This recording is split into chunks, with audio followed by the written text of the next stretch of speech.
na golong luhur golong na kelas sarjana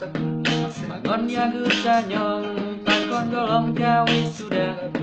dosen tanyong panjang skripsi kapapaduka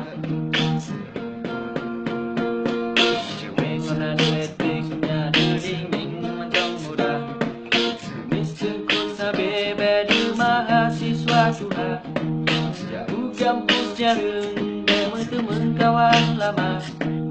takut ditanyong pulang pengon nyoba jula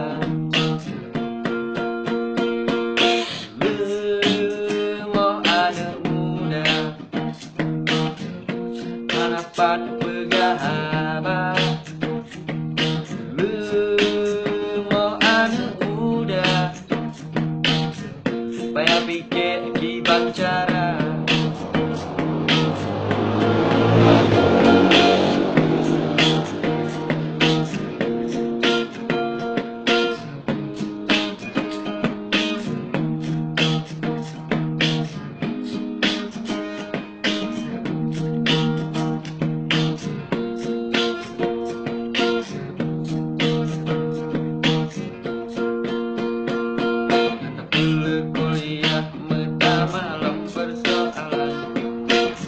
sang ijazah sang hancur masa depan bantah pelaku gantilan juga pikir menang baru pak udep nyo karena baca seragam di malam ku pikir gimana cara berselesai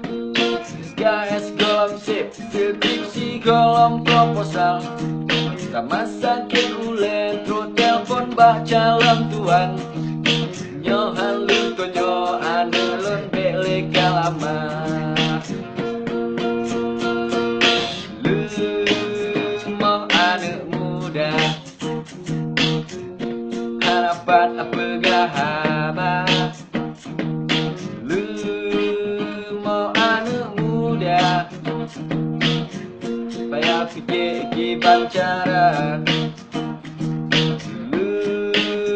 mau anak muda harapan apa gahaba